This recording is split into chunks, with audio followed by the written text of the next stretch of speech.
দুর্নীতির পাহাড় হয়ে গেছে। সেই দুর্নীতি পরিষ্কার করার জন্য আন্দোলন হয়েছে, তাই জন্য সবার এত অসুবিধে হচ্ছে। বলির পাঠা যখন ম্যাঁ করছে, এবার তাকে তো আবার তাড়াতাড়ি করে বলিটা কিভাবে দিতে হয় তারা তো সেটা জানে, তো তারা সেটাই করছেন। সরকারের ভয় পাওয়ার নিশ্চয়ই কারণ আছে। যখন ওরা সবাই সঞ্জয়ের মুখ চেপে ধরেছে, ঢেকে দিচ্ছে, তার মানে নিশ্চয়ই ভয়ের কারণ আছে। ওই বিদ্রোহী যে এখন মুখপাত্রের পরে একটা পোস্ট পেতে পারে, এটা ওনারা জানেন। আমরা সাদা, আর যদি আমরা টাকা নিয়ে করিও, আমরা ন্যায়ের জন্য লড়াই করি। কুণাল ঘোষ কি বলছে না বলছে এটা নিয়ে না মানে অনেক ইম্পর্টেন্ট। শুনুন, একজন আসে আর যায়, তার মাঝে কথা বলে, ওনার কথা আমার মনে হয় না ওনার নিজের লোকেরাও খুব একটা পাত্তা দেয়। ছেড়ে দিলে মানুষ ভুলে যাবে, কারণ মানুষকে ভুলিয়ে দেওয়ার জন্যে অনেক এনাফ অ্যান্ড মোর রিজন, উৎসব, অনেক কিছু দেখলাম এই দিন। এটা জানি, এটা আমাদের জানা কথা ছিল, এত ইজি না। আমরা জানতাম এই পথে লড়াই করাটা খুব কঠিন। তো যে বিভিন্নভাবে দেখেছি, বিশ্বাসঘাতকতা দেখেছি, কিন্তু তাও যারা খুব মন থেকে আবেগ থেকে লড়াইটা করেছিল, এখন এটাও আমাদের মানে ভেবে এই যে এটা পড়াটা আদৌ সেলফ প্রমোশন কিনা, এটাও একটা মানে এই জায়গাতেও নেমে এসছে জায়গা এটা। তো সব কিছু ফেলে রেখে নিজেকে একটা মানুষ হিসেবে, প্রথম দিন দুঃখে কষ্টে ইমোশনস থেকে এসছিলাম, ওনারাও ইমোশনস থেকে অনশন করেছিল, যা পেরেছে করেছে, আন্দোলন করেছে। তাই আমার মনে হলো এটা আমাদের মতো ইমোশনাল ফুলসদের এটাই জায়গা, যা হয়ে যায়, কারণ আমাদের ওপরে কেউ নেই। আমরা এরকম চিৎকার করে আমাদের দাবিটা বলতে পারবো, আমাদের কথা হয়তো মানুষ শুনবে, তাই জন্য এটাই আমরা বেছে নিয়েছি। আর আমার সম্পূর্ণ ভরসা আছে আমাদের বিচার ব্যবস্থার প্রতি, ইন্ডিয়ান জুডিশিয়ারির প্রতি। কিন্তু এইটা ছেড়ে দিলে মানুষ ভুলে যাবে, কারণ মানুষকে ভুলিয়ে দেওয়ার জন্যে অনেক এনাফ অ্যান্ড মোর রিজন, উৎসব, অনেক কিছু দেখলাম এই 3 মাসে। কীভাবে একটা ন্যাশনাল মুভমেন্টকে একটা রেস্ট্রিক্টেড জুনিয়র ডক্টর আন্দোলন থেকে এখন একটা সচেতন সমাজের আন্দোলন হয়ে দাঁড়িয়েছে। কিন্তু এই সচেতন সমাজই কি অনেকটা পাল্টাতে পারে, এই ভরসা, এই বিশ্বাস আছে বলে মানুষজন কাজের এই রবিবারের রাতে বিকেল থেকেও সোদপুর থেকে আমরা আমাদের মতো যেভাবে পাচ্ছি সেভাবে করছি।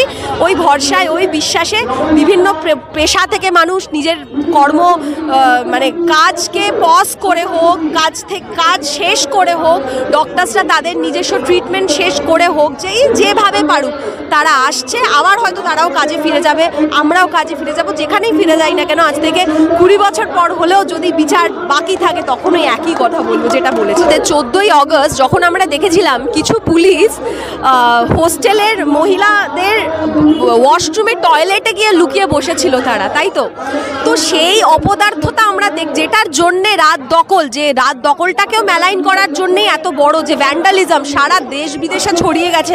এত পডকাস্ট, এত বিভিন্ন নন বেঙ্গলি চ্যানেলসেও যে এত পডকাস্ট ওই ভ্যান্ডালিজম, স্পেশালি 14ই অগস্ট নিয়ে, সেটাও তো ওনাদের অপদার্থতা বা ব্যর্থতার জন্যই হয়েছে।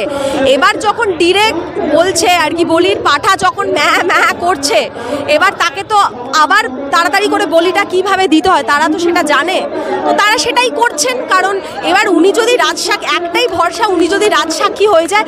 আরও শুনে যেটা ভালো লাগলো, অনেক নতুন সাক্ষীরা সাক্ষী দেওয়ার জন্য রেডি হচ্ছে, তারা নির্ভয়ে আসছে।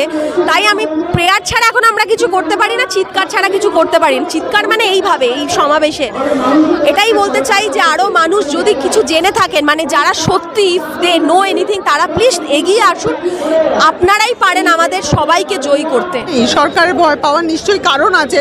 যখন ওরা সবাই সঞ্জয়ের মুখ চেপে ধরেছে, ঢেকে দিচ্ছে, তার মানে নিশ্চয়ই ভয়ের কারণ আছে।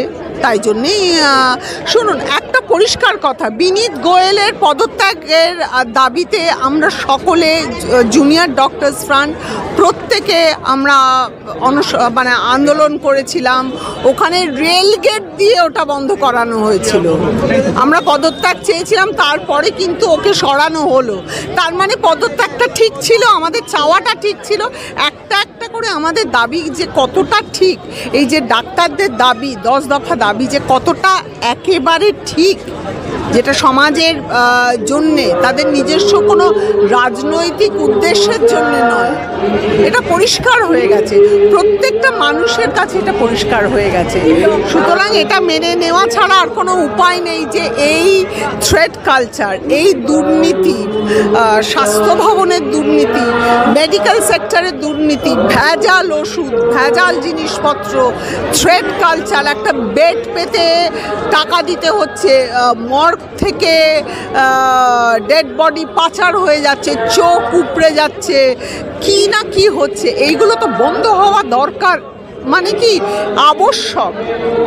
এটা যতক্ষণ না এই ভয়ঙ্কর অবস্থাটা যতক্ষণ না পরিবর্তন হচ্ছে, আমরা রাস্তা ছাড়ছি।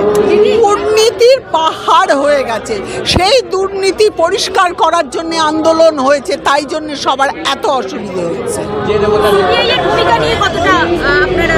সিবিআই এর প্রথম যে চার্জশিট, সেটাতে যথেষ্ট আশাহত হয়েছি, এটা অস্বীকার করব না, কিন্তু আশা পুরোটা হারায়নি। আমি আশা করব সিবিআই এরও তো একটা সময় কি অনেকটা সময় দেওয়া হয়েছে, সুতরাং এবারে ডেফিনেটলি আমি আশা করব যে একটা পরিষ্কারভাবে খুনি ধর্ষকদের চিহ্নিত করবেন এবং প্রমাণিত করবে যে কারা এই জঘন্য খুন এবং ধর্ষণের পেছনে ছিল, এবং তাদের পানিশমেন্ট হবে।